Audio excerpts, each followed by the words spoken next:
Bismillahirrahmanirrahim. Alhamdulillah nahmaduhu wa nasta'inuhu wa nastaghfiruh wa na'udzu billahi min syururi anfusina wa min sayyiati a'malina. Min sayyiati a'malina may yahdihillahu fala mudilla lahu wa may yudlilhu fala hadiya lahu. Asyhadu an la ilaha illallah wa asyhadu anna Muhammadan abduhu wa rasuluh la nabiyya wa la rasula ba'dah. Allahumma 'allimna ma yanfa'una wa anfa'na bima 'allamtana. Rabbana zidna ilma warzuqna fahma bi fadlika wa rahmatika ya arhamar rahimin. Wa ba'du. Alhamdulillah di pertemuan sebelumnya kita sudah bahas pembahasan hadis yang terkena illah dan kita sebutkan di pertemuan sebelumnya apa itu illah, syarat-syarat agar sebuah hadis disebut terkena illah, dan illah apa saja yang harus terbebas sebuah hadis sahih dari illah tersebut.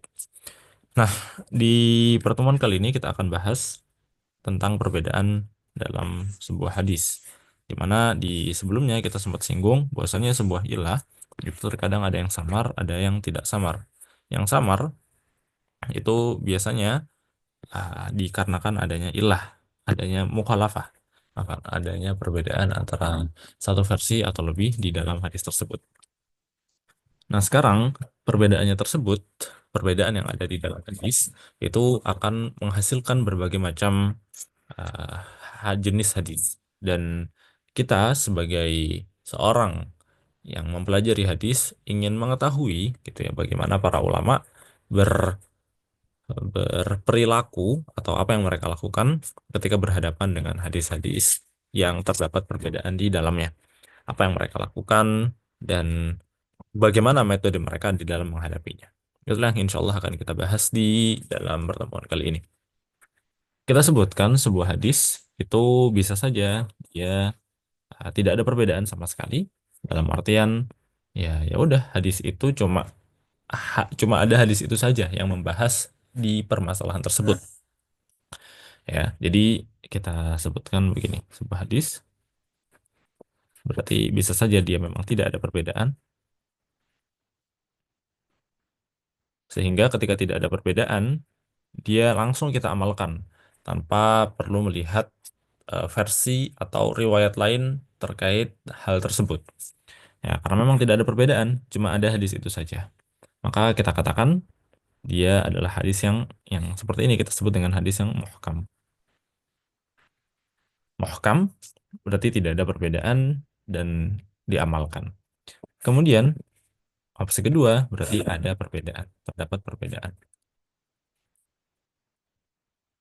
Nah, yang terdapat perbedaan di dalam hadis tersebut ini akan kita sebut hadisnya dengan mukhtaliful hadis.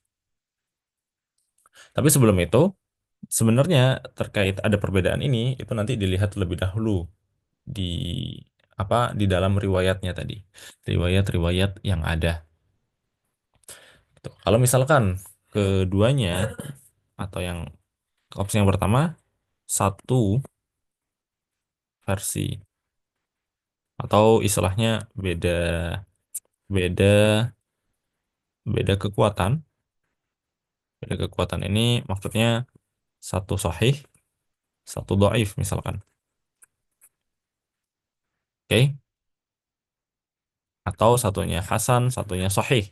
Ini kan beda kekuatan di mana sahih tentu saja lebih kuat daripada hadis yang sahih. Gitu ya. Maka yang seperti ini jika dia berbeda kekuatannya, eh, kita tentu saja akan amalkan yang sahih. Tentu saja yang diamalkan adalah yang sahih. Dan ini bukan topiknya kalau ini jelas, karena memang yang dhaif kita tidak anggap seperti tidak ada. Itu karena dia berbeda dengan hmm, berbeda dengan riwayat yang sahih. Nanti akan dibahas di pembahasan di pertemuan selanjutnya. Ini ada sebutannya sendiri, tapi insya Allah dibahas di pertemuan selanjutnya. Kemudian, jika itu tadi beda kekuatan. Sekarang kalau kekuatannya sama, dua-duanya misalkan sama-sama sahih. Oke, sama-sama sahih maksudnya.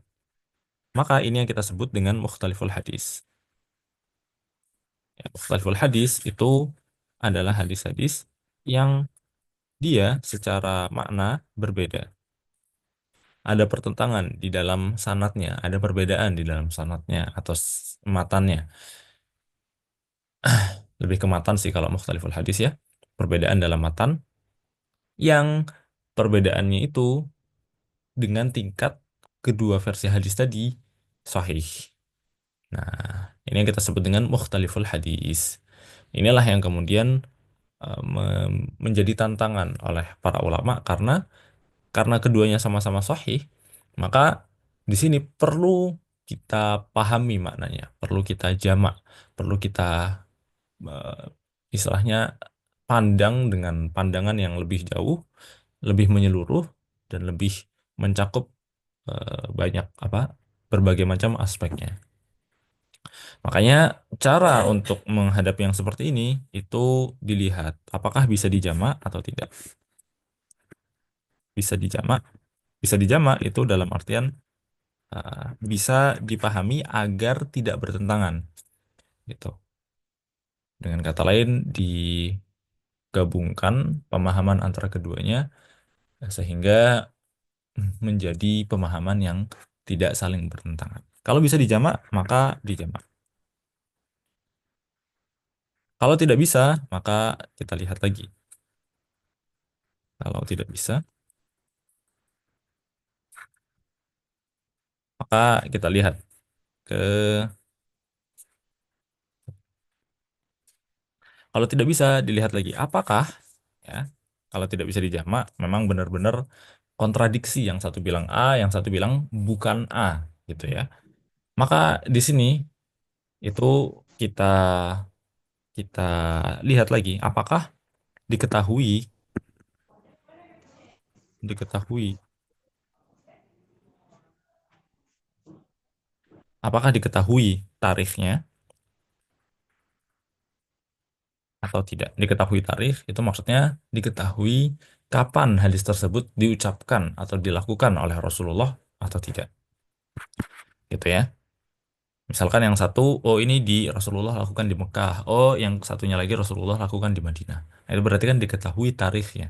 Diketahui mana yang lebih akhir. Mana yang paling akhir Rasulullah lakukan dalam masa hidupnya. Ini kalau sudah tidak bisa dijamak ya. Jadi, eh, apakah diketahui tarikhnya atau tidak? Kalau diketahui tarikhnya, maka nanti menjadi nasikh mansukh. Nasikh mansukh ini berarti hukum yang awal itu dinasakh oleh hukum yang terakhir. Jadi nasikh ini yang terakhir dan ini yang dipakai. Sedangkan yang mansukh ini yang awal. Ini yang tidak dipakai. Ini dipakai namanya nasikh. Yang ini tidak dipakai namanya mansukh. Ini kalau diketahui tarikhnya. Kalau memang tidak diketahui tarikhnya, ya tidak disebutkan, tidak diketahui apakah ini Rasulullah lakukannya lebih dulu atau lebih akhir. Maka pada saat itu ini para ulama bersikap tawakuf. Tawakuf ini maksudnya adalah eh, tidak diamalkan kedua hadisnya, gitu. Tidak di tidak berdalil dengan kedua hadis tersebut atau salah satunya karena keduanya bertentangan. Maka mencari dalil lain terkait hal tersebut dan mengamalkan dalil tersebut. Jadi hadisnya berarti keduanya tidak diamalkan. Ini kalau keduanya benar-benar tidak bisa dijamak, kalau tidak bisa dijamak dan benar-benar tidak diketahui tawakuf, tidak diketahui tarikhnya tadi, maka akan menghasilkan tawakuf yaitu keduanya tidak diamalkan. Nah, tentu saja agar sebuah hadis akhirnya tidak diamalkan, dua-duanya ini prosesnya panjang ya, harus mengecek ini semua. Ini adalah bagaimana para ulama menyikapi sebuah hadis atau perbedaan yang ada di dalam hadis ya, baik dua hadis atau lebih gitu. Mereka yang pertama itu lakukan apakah ada perbedaan dari segi kekuatan.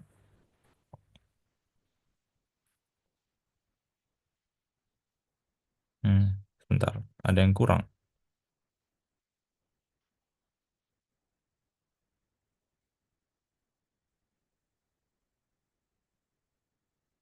Baik. Di sini dicek apakah ada perbedaan kekuatan atau tidak. Oke, beda kekuatan atau tidak. Kemudian kalau kekuatannya sama, sama-sama sahih, maka disebut mukhtalif hadis dan bisa dijamak atau tidak. Kalau tidak bisa, maka cek apakah diketahui tarikhnya atau tidak. Kalau tidak diketahui, oh afwan, ini ada yang kurang. Dia nggak langsung tawakuf, dicek dulu apakah bisa tarjih.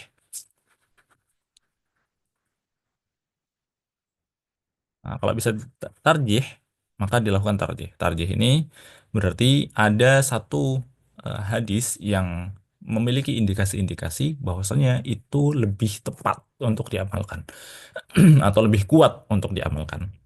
Maka kalau bisa ditarjih, lakukan tarjih. Kalau misalkan tidak bisa, nah baru tawakuf. Jadi agar prosesnya sampai kepada tawakuf, keduanya tidak diamalkan, ini cukup panjang. Ini pembahasan kita pada pertemuan kali ini tentang perbedaan yang ada di dalam hadis.